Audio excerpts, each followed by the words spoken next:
Talbogan na naman Aba, ito, dito naman, talbogan Maraming kahapon, nagtatalbogan. pasaluhan eh. Ngayon naman, talbog na checking, di umano, ipinambayad ng dating katrabaho.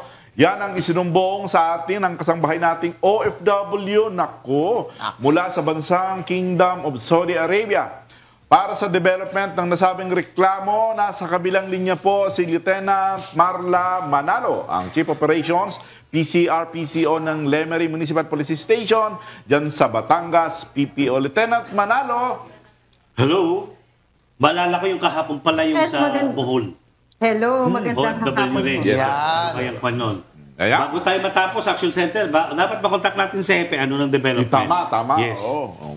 Yung Okay. lupa yun, sir, di ba? Yeah, lupa. Yes, sir, Bini, magandang hapon. OFW rin. OFW. Bumili ng lupa. Okay, dito muna tayo. Sige, Lieutenant Colonel Marla Manalo, kumusta kayo dyan sa Lemery? Yes, sir. Magandang umaga po. Medyo maulan po ang paligid po ng Medyo lang. Lemery, Batangas. Pero Yeah. sa ngayon po, medyo maulan po. Pabugso-bugso po ang hangin at ang ulan. Buti naman. Yes, sir. At ayon po dito sa follow-up po tungkol po dito sa Estapa case po ng Batas Pambansa bilang 22. Ito po ay na-file na po natin kahapon po. At ito po ay na-docket na kahapon with docket number IV. Yes, sir. Kahapon lang po. Actually po, sir, nung pong dumulog po kayo sa Lemery, noon po nakaraang August 27, 2024 po kay Chief of Police, hinahapunan po ay napuntahan po kaagad ng tropa ang asawa po ni Sir RJ. Okay. At Tapos? dun po ni Sir Ralph, at napag-alaman po, sir, na itong mga pangyayaring ito at hinintay po ng aming investigador na makadating po ang ating po complainant para po sila pong mag-asawa ang makapag-file po ng kaso. At noong pong August 31 po ay na-prepare na po ang lahat po ng mga kailangang dokumento at kabutihang palad po kahapon po na i-file na po natin May ang IS kaso number po na. ng Meron na. Ay, May ganda na isang pala. Yes, sir.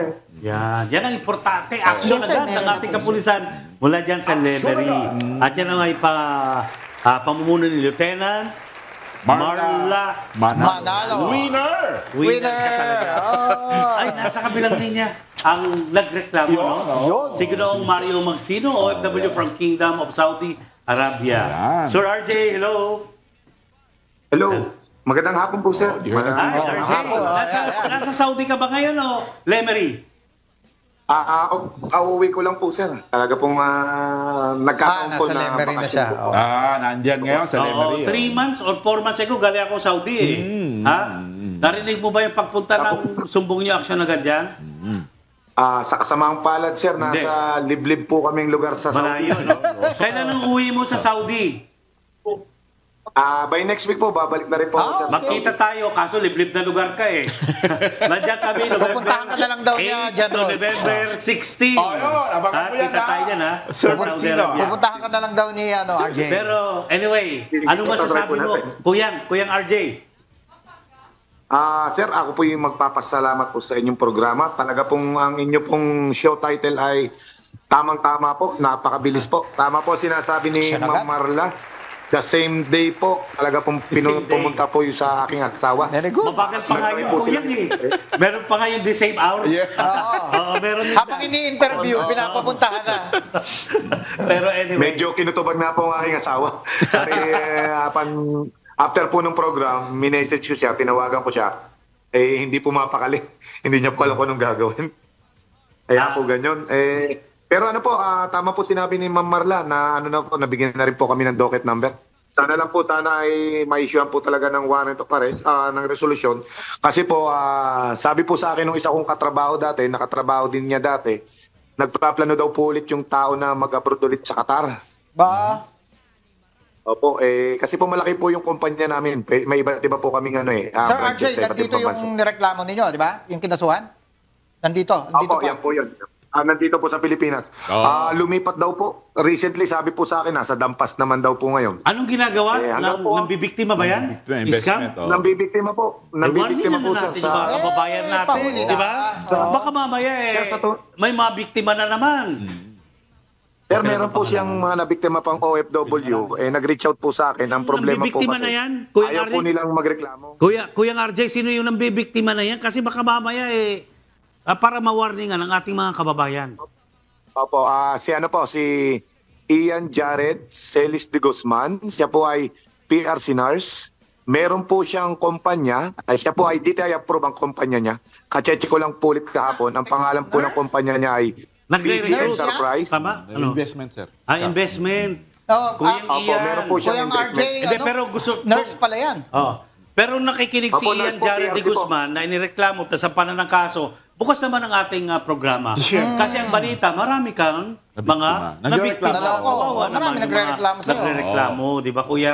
Kuyang Ian Jared Opo. de Guzman, di ba? Maapektuhan pa yung profession niya dyan. Oo, Diba? Ito. Nako. At Sir Opo, RJ, may nag-message po sa akin galing Norway. Oh, Meron pong New Zealand, mga nagme-message po. Ganon? Same din Na po kinokontak kinocomplain. niya.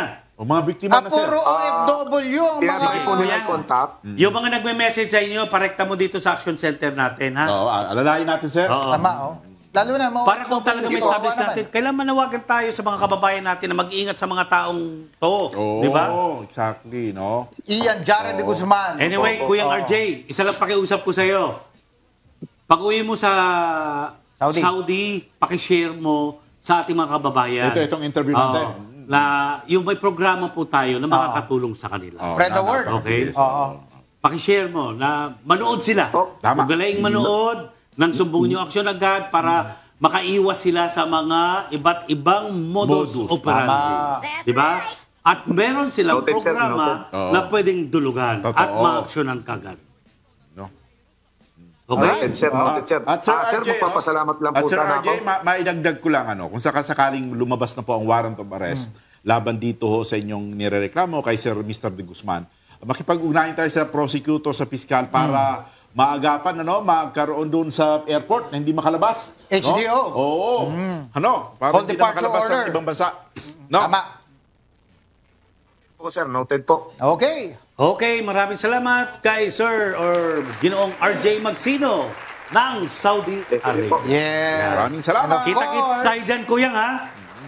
And of Thank you po, course, sir. Thank you. Anong lugar mo Maraming sa salamat. Saudi uli? Sa Tabuk po ako. Sa Duba, Tabuk. Gano'ng kalayo sa Riyadh o Jeddah yan? Sasakay pa po kayo ng isang domestic flight. malayo Kaya po ka. sobrang layo. Pero Malayo, malapit ka ba sa Abacamis? malayo pa rin po. Malayo talaga, Okay, talagang malayo. Talagang hindi kayo Ayaw niyan. baka hindi kayo magkita. Anyway, kay Lieutenant Marla Manalo, maraming salamat Yes. sa pag-action mo. Napakabilis, agad-agad. napakabilis. Yan talaga Salamat sa aksyon, ang ating mga mabilis. pulis. Oh, Kaya winner! sa ating mga kababayan, magtiwala lang po kayo sa Philippine National Police.